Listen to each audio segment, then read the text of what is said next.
우리 하나님의 말씀은 베드로전서 2장 9절 말씀을 묵독해 드리겠습니다. 그러나 너희는 택하신 족속이요 왕같은 제사장들이요 거룩한 나라여 그의 소유가 된 백성이니 이는 너희를 어두운 데서 불러내어 그의 귀한 빛에 들어가게 하신 이에 아름다운 덕을 선포하게 하려 하심이라. 아멘. 여보나가 인사할 때 여호와 살롬 이렇게 인사하겠습니다. 오늘은 정체성이라고 하는 제목으로 은혜를 나누겠습니다. 나는 누구인가? 자기 자신에게 나는 누구인가 물어봤을 때 사실 잘 모른다는 것입니다. 여기에 인류사적 문제가 있습니다. 가만히 생각해 보면 자기 자신을 잘 알 것 같은데, 물론 자기 자신에 대해서 당신에 대해서 한번 얘기해 보세요. 그러면 사람들은 다 얘기를 하지요. 얘기를 못할 사람들은 거의 없습니다. 다 얘기를 합니다. 그러나 결국은 모른다는 겁니다. 그래서 종교개혁자들은 모두가 성경에서 해답을 찾습니다. 타락한 사람들은 내가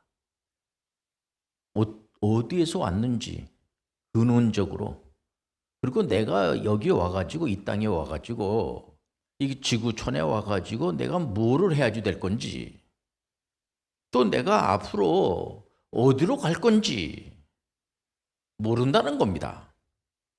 그래서 사람의 말이 아닌 창조주 하나님 말씀이 그래서 중요한 거예요. 피조물인 사람들은 창조주 하나님이 알려줘야지만 알 수 있다는 거예요. 금방 태어난 아이가 부모님이 돌봐주질 않으면은 그 아이가 살아갈 수가 없어요. 그런 것처럼 이 피조물인 사람들은 창조주 하나님이 전부입니다. 전부. 피조물 사람들은 창조주 하나님의 형상으로 지음받은 존재라는 정체성이 있어요. 그런데 인류의 조상 아담과 하와가 하나님의 말씀을 듣기보다는, 말씀에 순종하기보다는 사탄의 유혹에 넘어가 가지고 사탄의 말을 듣고 타락하게 돼요. 그래서 피조물인 사람이 창조주 하나님의 말씀을 듣지 않고 불순종하는 것이 이게 죄가 아닙니까?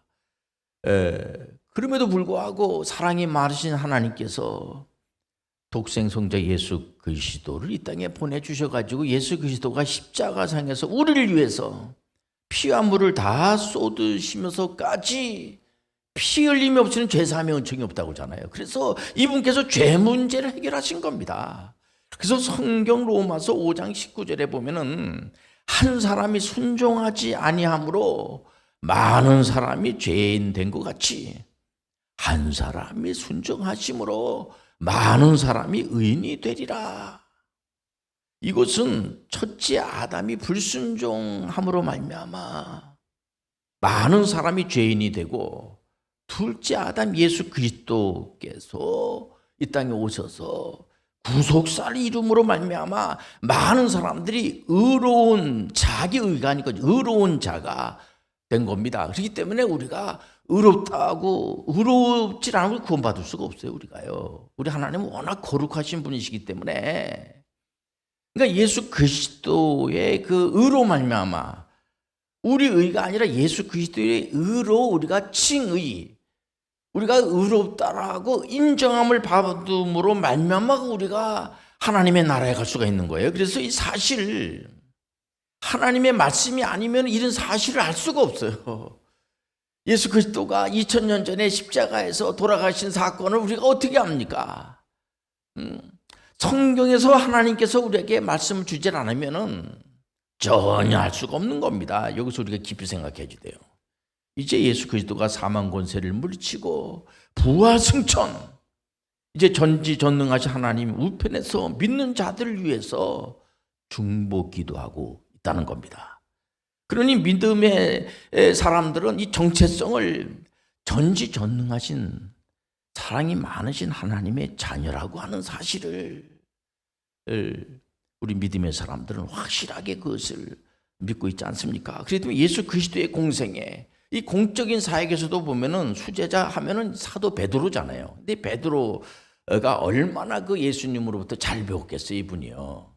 잘 배웠는데, 물론 사도 베드로가 예수님의 그 십자가 사건 때에 예수님을 3번씩이나 부인하고 예수님의 제자들이 전부 다 그 배반하지 않았습니까? 그럼에도 불구하고 예수님께서는 부활하시고 나서 제자들한테 와가지고, 물론 사도 베드로도 다 포함해서요, 그 야단치고 그런 게 아니라 이분들이 잘 모르니까 이 하나님 말씀을 가지고 계속해서 격려하시면서 가르치시고 또 설복하시고 해가지고 나중에는 예수님의 제자들이 복음을 전하는 사명감을 잘, 그 사명의 사명을 다 잘 감당하는 그런 분들이 된 것을 우리가 알고 있지 않습니까? 그래서 성경 베드로전서 2장 9절에 보면은 너희는 택하신 족속이요, 왕 같은 제사장들이요, 거룩한 나라요, 그의 소유가 된 백성이니 이는 너희를 어두운 데서 불러내요 그 기이한 빛에 들어가게 하신 이의 아름다운 덕을 선포하려 하심이라. 우리 하나님께서 왜 선택하셨는가? 왜 우리 하나님께서 우리에게 사명감을 주셨는가? 이제 더 이상 사탄의 그 과거의 죄의 종되었던 그런 곳에 얽매일 필요가 없다는 겁니다. 사탄은 이미 예수님의 십자가 대속의 보혈의 능력으로 패배당한 패잔병이요, 망한 자예요. 사탄을 두려할 필요가 없어요. 누가복음 15장에 보면은 돌아온 그 탕자의 비유가 나오지 않습니까? 아니, 그 부모님이 돌아가셔야지만 그 유산을 달라고 하는데, 이 둘째 아드님께서는 돌아가시기도 전에 그 아버님한테 재산을 달라고 그래가지고 먼 데 가가지고 호랑망탕하게 그 돈을 다 쓰고 나중에는 돼지가 먹는 쥐염 열매도 못 먹을 정도로 완전히 그냥 완전히 망한 거죠. 야, 이러다가 내가 이게 굶어 죽게 생겼구나. 아버지 집으로 가야지 되겠다. 그래서 아버지 집으로 이제 돌아오게 되는데, 그 아버지는 재산을 가져가서 탕진한 그 아들을 그렇게 기다리면서 우리 아들이 이 몸이라도 상하면 어떡할까 걱정을 하면서, 아들이 돌아왔을 때에 아들을 너 그 재산 어디다 뒀어 이게 아니라 막 그 동네 사람들한테 우리 아들이 살아서 돌아왔다고 하면서 막 가락지를 껴주고 막 잔치를 배설하면서, 이게 우리 하나님의 마음이라고 하는 사실을 우리가 알지 않습니까? 돌아온 탕자는 인생에 더 이상 탕자가 아니에요. 아버지에게 너무나 귀중한 살아온 아들이라는 거예요. 성경적 역사는 진실된 실제입니다. 거짓이 없기 때문에 많은 분들이 자기 정체성을 찾고 간격하는 거죠. 나는 누구인가? 자기 정체성 중요한 거예요. 예수님의 제자들은 모두 배반을 했어요. 우리가 늘 예수님의 그 제자들이 배반했구나, 예수님의 그 마음이 얼마나 아플까. 특히 그 사도 베드로, 예수님의 수제자 베드로도요 배반을 했는데, 그 여러 가지 그 정황 상황을 보게 되면, 이 상황을 보게 되면은 베드로도 상당히 양심의 가책을 느끼고 우리 선생님에 대해서 잘 배웠거든요. 그 배반했지만은 우리 예수님께서 절대로 그 제자들을 원망을 한다든지 뭐는 다 아니까, 예수님은 딱 보면 아시는 겁니다. 그렇기 때문에 끝까지 예수님의 사랑을 저버리지 않으시고 계속해서 격려하시면서 사도 베드로한테는 3번씩이나 사랑하십니까? 사랑하느냐 말이야. 3번씩이나 하시면서, 그래서 예수님의 사랑을 제자들이 듬뿍 받은 거예요. 사랑을 많이 받으면 거기서 분명한 비전이 생성이 된다는 거예요. 예수님의 제자들이 사명감이 불타는 겁니다. 하나님의 사랑을 받게 되면 큰 비전이 생긴다는 것을 여러분들 우리가 알고 있어야지 돼요. 요즘 많은 그 청년들 중에서도 또 학생들 중에서 목사님, 우리 아이가 비전이 없어요. 앞으로 뭘 해야 될지 모른다고 그래요. 그 친구들이 많이 있으면 물론 이제 앞으로도 비전을 가질 수가 있겠죠. 그러나 자꾸 격려해주고 칭찬해주고 잘한다고 그러고 처음부터 잘하는 사람이 어디 있겠습니까? 다 부족하고 연약하죠. 그러나 자꾸만 격려하고 잘한다고 그러고 칭찬은 고래도 춤춘다고 그러지 않습니까? 칭찬에 인색하고 격려하는 데 인색하고 그러면 안 돼요. 우리 예수님의 사랑을, 전지전능하신 하나님의 사랑을 많이 받은 제자들이 비전을 갖게 되는 거예요. 전 지구촌 78억이 지금 어려운 시간을 지금 보내고 있습니다. 그러나 이럴 때일수록 사탄에 속으면 안 돼요. 사탄은 계시록 12장 10절에 보니까는 참소하는 자요. 고린도후서 4장 4절에 보니까 마음을 혼미케 하는 자요. 요한복음 8장 44절에 보니까는 거짓말하는 자로서 어디 사탄이 인류를 구원합니까? 사람들을 겁을 주고. 이제 뭐 이게 지금 거의 코로나19 이 바이러스 팬데믹 전 세계가 지금 뭐 이런 전염병에 지금 이제 세상이 이제 다 됐어. 이제 종말의 때가 다 됐어. 물론 우린 종말을 준비를 해야지 돼. 그러나 정말 얘기를 하면서 두려움을 주면서 몇월 며칠 날 뭐 주님이 오신다 그런 과거부터 이 사이비 이단들이 말이야 몇월 며칠 날 어떤 그 사이비들은 장소까지 정하면서 이건 전부 다 이단이에요. 잘못된 거예요. 그 날과 시 이런 거 예수님도 모르시고 천사들도 모른다고 그러잖아요. 우리가 두려움에서 있지 말고 주님 오실 때까지 복음을 전하면 되는 거예요. 두려워하지 말라, 놀라지 마라. 내가 너와 함께 하리라. 아이들한테는요, 부모님들만 있으면은 행복한 거예요, 그곳이. 이 때문에 사탄은 사람들을 무시하고 말이에요. 보면 비하시키고 니까지 뭘 할 수 있어. 사탄은 인류를 파멸시킬 뿐이에요. 그러나 우리 하나님은 로마서 8장 1절에 보니까 그러므로 이제 그리스도 예수 안에 있는 자에게는 결코 정죄함이 없나니 2절에 보니까 이는 그리스도 예수 안에 있는 생명의 성령의 법이 죄와 사망의 법에서 너를 해방하였습니다.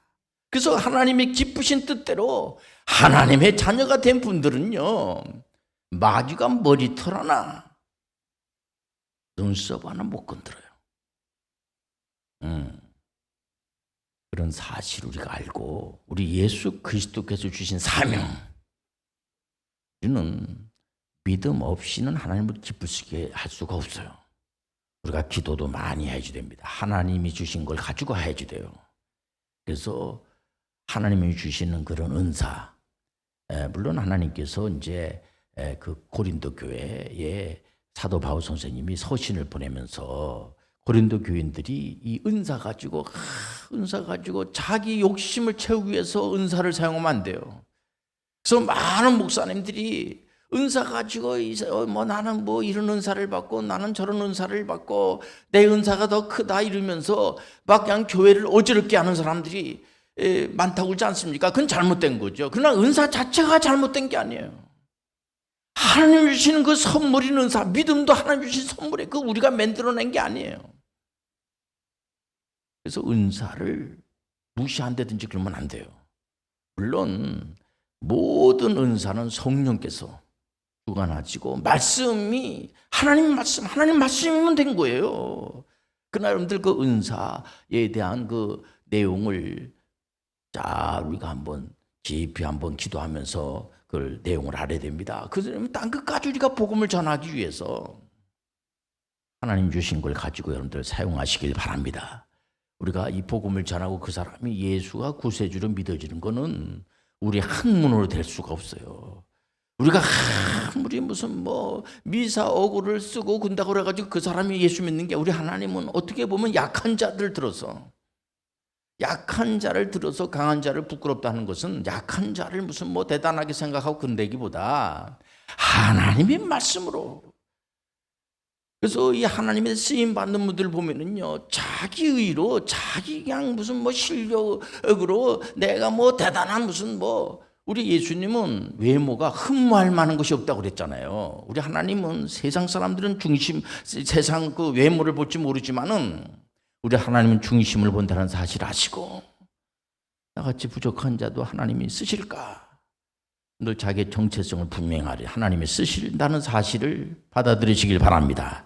고린도후서 4장 10절에 보니까 예수의 생명이 또한 우리 몸에 나타나게 하려 함이라. 하나님을 기쁘게 하는 일이 여러 가지 방법이 있어요. 우리가 하나님의 은혜 가운데에서 많은 분들이 이 복음 전하는 데에 헌신하고 봉사하고 하는 분들을 역사적으로 우리가 알 수가 있어요. 역사성이라고 하는 것을 무시할 수가 없어요.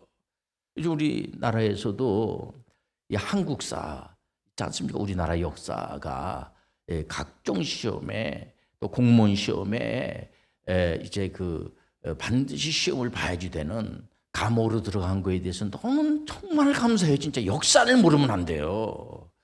우리 믿음의 사람들은 세계 선교사에 대한 역사를 아셔야지 돼요. 역사라고 하는 것은 굉장히 중요한 겁니다. 우리가 이 만물의 영장이라고 하는 하나님 형상으로 지받은 사람이 세상을 지배하고 다스리고 충만하고 역사에 너희들이 하나님의 은혜 가운데서 복음을 증거하는 자가 되라. 이거는 역사가 있기 때문에. 현대 선교의 아버지라고 하면은 윌리엄 캐리라고 그래요. 윌리엄 캐리가 인도에 가가지고 복음을 전하고 오직 성경, 오직 예수 그리스도만을 증거하는데, 이분은 거기 학교를 세우고, 또 칼빈 선생님 같은 경우에는 제네바에 있는 분들에게, 이분이 그 프랑스 분이잖아요. 그 칼빈 선생님이. 그런데 이분이 스위스에 가가지고 또 상공인들을 모아다 놓고 성경에서 말하는 경영이 뭐고, 성경에서 말하는 문화가 뭐고, 이런 내용을 가르쳐 주니까 이분들이 너무 감사한 겁니다. 진짜 모든 정치, 경제, 문화, 교육, 국방, 모든 것들이 하나님 말씀에 있다는 사실을 받아들이시길 바랍니다. 그렇기 때문에 우리가 기도하면서 이 하나님의 말씀을 너무 귀하게 여기고, 말씀 속에 해답이 있는 거예요. 우리가 우리 자신에 대해서 잘 모르다가 신앙생활 하면서 목사님으로부터 하나님 말씀을 자꾸만 듣고, 나라는 존재가 하나님으로부터 만세 전에 하나님께서 기쁘신 뜻으로, 하나님이 기쁜 뜻으로 우리를 선택하시고, 우리가 하나님이 선택하시지 않으면 우리가 하나님의 자녀가 될 수가 없지요. 우리가 무슨 하나님의 자녀가 될 만한 자격이 있습니까?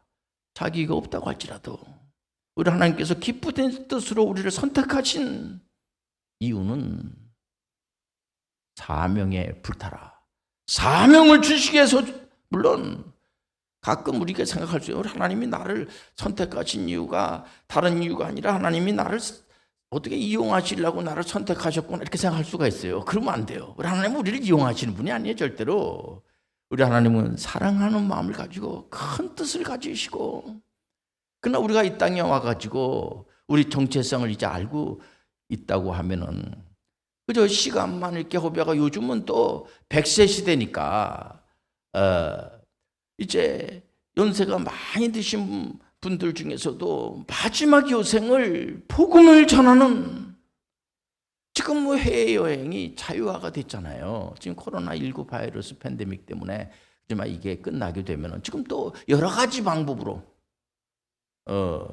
여러 가지 통신 매체를 통해서 얼마든지 복음을 전할 수 있기 때문에 우리가 복음을 전하는 것을 어떤 악한 것들도 막을 수 없다는 사실을 여러분들 마음 깊이 새기시길 바랍니다. 그래서 지금 전 세계에 있는 교회에 있는 분들하고 같이 이렇게 연합을 해서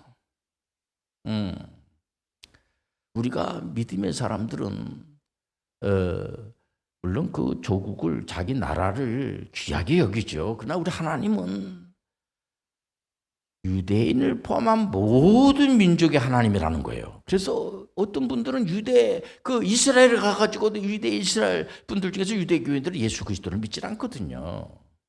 그래서 그분들에게 예수님을 전하고 하는 분들도 계시고, 또 어떤 분들은 중동 지역에 가셔가지고 그분들에게 예수님을 잘 소개하고, 또 거기는 한 손에는 성경을 들고 한 손에는 직업의 전문성을 가지고 직업 기술도 가르쳐 주면서, 우리가 떡으로만 살 것은 아니에요. 우리가 하나님의 말씀으로 살아야지 돼요. 그러나 이 떡도 중요한 겁니다.